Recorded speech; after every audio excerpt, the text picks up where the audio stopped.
അതെ, സ്ത്രീപീഡനം ഒന്നും പറഞ്ഞിട്ട് ചുമ്മാ അങ്ങനെ ആൾക്കാരങ്ങ് ആരോപിക്കും. ചന്തവാസന്തി അല്ലെങ്കിൽ ബസ് സ്റ്റാൻഡ് മേരി. പക്ഷെ അവര് ഈ പരാതി കൊടുക്കുന്ന ടൈപ്പ് അല്ലല്ലോ. സാറിന് തെറ്റുപറ്റിയതാവും. ഇതെന്റെ ഒരേ ഒരു പെങ്ങൾ.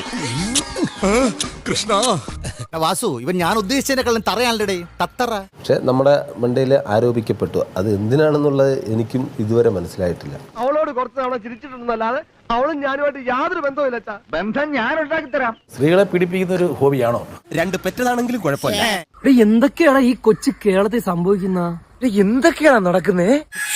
എന്തോന്നടാ ഇതൊക്കെ? നാണക്കേട്. ഞാൻ മറക്കാനായിട്ട് ശ്രമിക്കുന്ന നിമിഷങ്ങളാണ്. കാരണം തെറ്റ് ചെയ്യാതെ നമ്മളെ തെറ്റുകാരനാണെന്ന് സമൂഹം ഒന്നടങ്കം നിൽക്കുമ്പോൾ ഉണ്ടാകുന്ന ആ മാനസിക അവസ്ഥ. കുഞ്ഞിന്റെ മനസ്സ് എന്റേത്. എന്നെ സമാധാനിപ്പിക്കാൻ ഇവിടെ ആരുമില്ലേ?